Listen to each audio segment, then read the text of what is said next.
Merci de nous accorder votre préférence. Mesdames, Messieurs, merci de rester devant Cap News 24. Voici la nouvelle trouvaille avec la revue de presse. Bienvenue à Betty Bichada.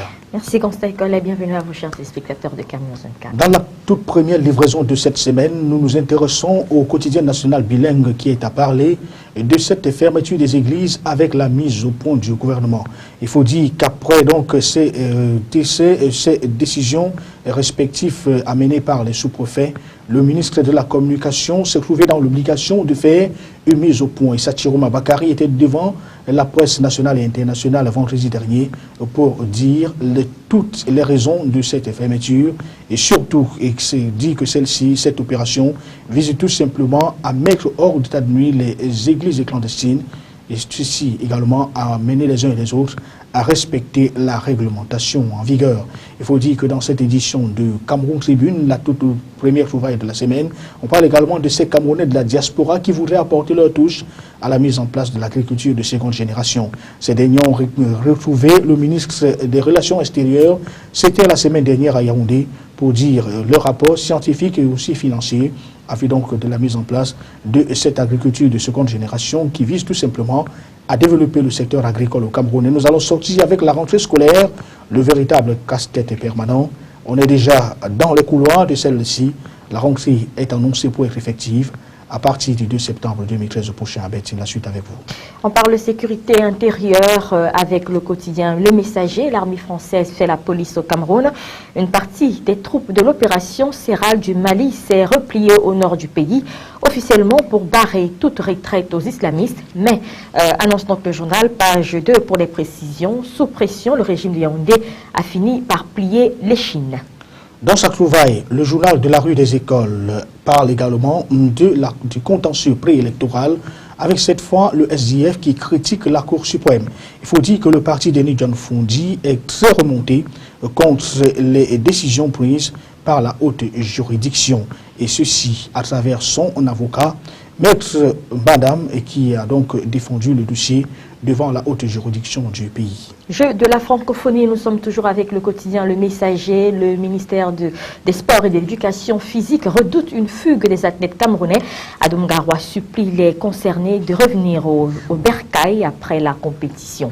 Il faut dire que c'est donc monnaie courante, et puisqu'on observe d'ailleurs ces derniers temps-ci avec les Camerounais qui reviennent après avoir donc fait ces fugues, comme constate le ministre Adoum Garoua, ils reviennent après avoir signé des nationalités, après avoir donc pris la nationalité des autres pays pour glaner des médailles, pour ceci, tout ceci, parce que, disait-il, être à la recherche donc du bien-être dans leur épanouissement sportif. On parle également de l'assistance à la une de cette édition d'information avec les sociétés anonymes des brasseries du Cameroun et Coca-Cola qui sont au cheveux des hôpitaux camerounais.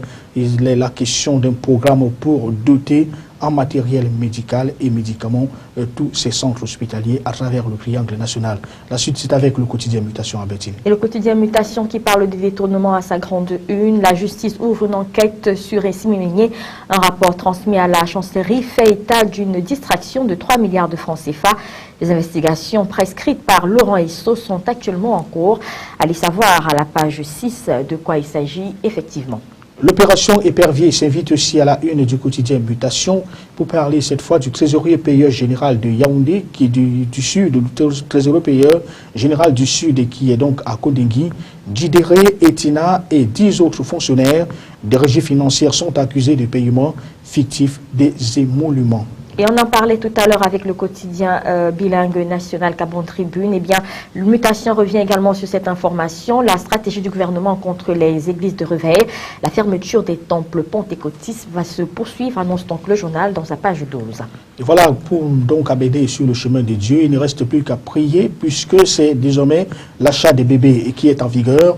Une Camerounaise achète un bébé. Evelyne Atenken a déboursé 3,6 millions de francs CFA pour un nouveau-né. Ça, c'est à découvrir à la page 5 du journal. Nous allons sortir avec Yaoundé.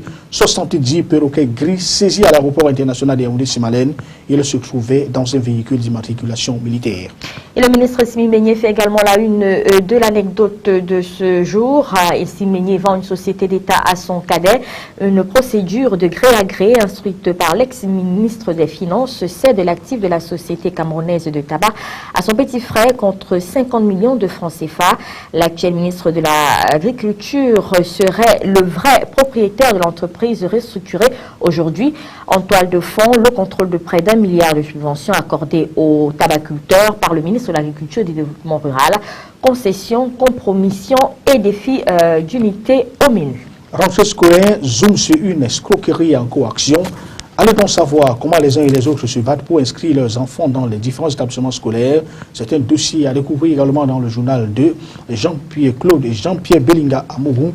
Tout comme on parle de cette gabégie au port autonome de Douala avec une employée qui déshabille donc Etouji Oyuno. Il en est le directeur général de la structure. La suite, c'est avec l'œil du Sahel à Bétine. Et l'œil du Sahel qui parle de politique à sa grande une, parution de ce 26 août. Politique des dessous du rallement de la fille d'Aïdjo Abiya, peut-on lire. Aminato Aïdjo, fille cadette de l'ex-président, rejoint le RDPC. La réaction de la famille de l'ex-président est à retrouver dans le journal. Comment l'affaire a été gérée par la présidence de la République, c'est la page 3.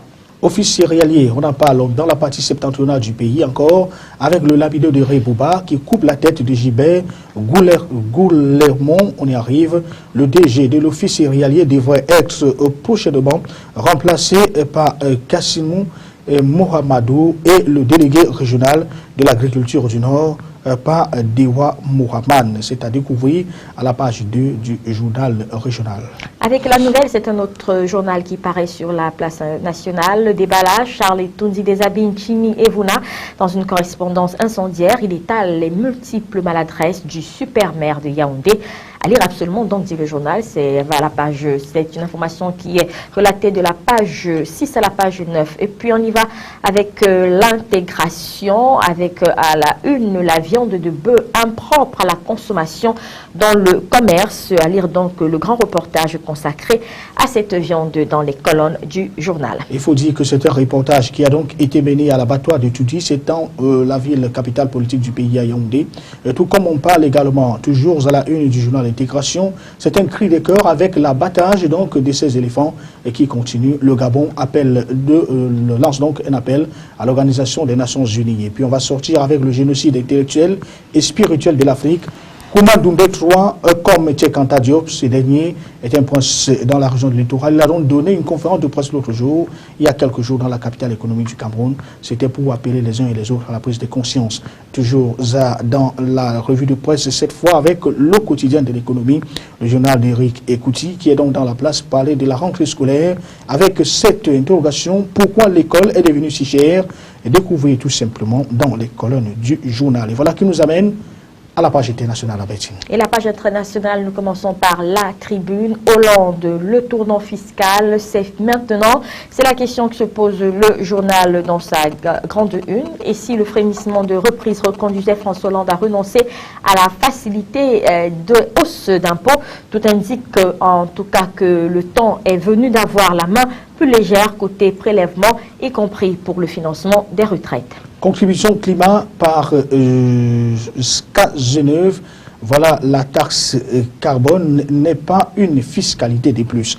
En fait, le ministre du Budget, Bernard Cazeneuve, a assuré vendredi dernier que la contribution climat-énergie n'était pas une fiscalité de plus. Et le journal propose dans sa parution de ce jour un portrait, celui de Steve Ballmer, le PDG de Microsoft, qui tire sa révérence après 13 ans de service à la tête du géant américain de l'informatique.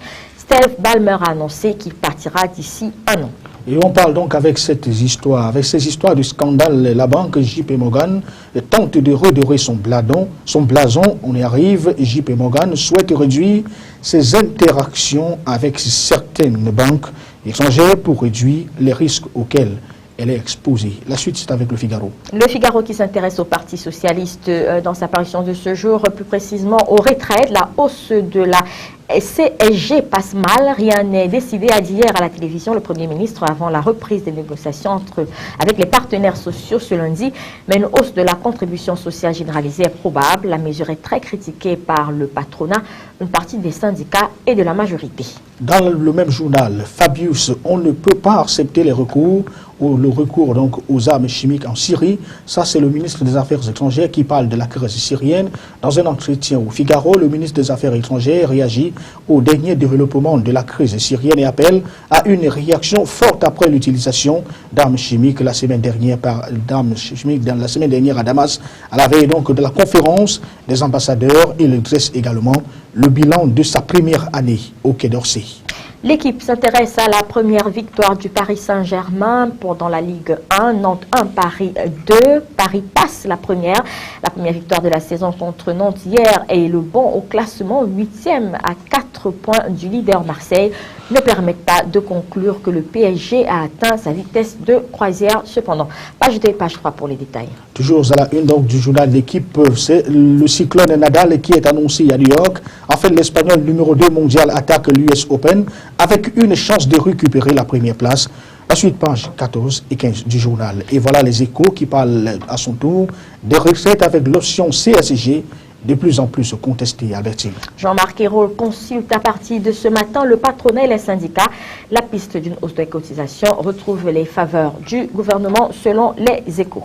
Microsoft ouvre une nouvelle ère avec le départ de Ballmer. Informatique, le patron du groupe américain. Depuis 2000, Steve Ballmer va donc quitter la direction générale. Son successeur sera connu dans les tout prochains jours. Et puis on sort des Échos avec cette information, colère des taxis contre les voitures avec chauffeurs soutenus par Google. Le géant américain investit 258 millions de dollars dans Uber, un des concurrents des taxis en France. C'est voilà donc qui nous amène au terme de cette première trouvaille avec la revue presse, la presse telle que vue sur la place nationale et internationale. À Bétine, l'autre rendez-vous. Nous serons mardi. Merci Constant Collet. Très bon début de semaine à tous les téléspectateurs de CAM News 24.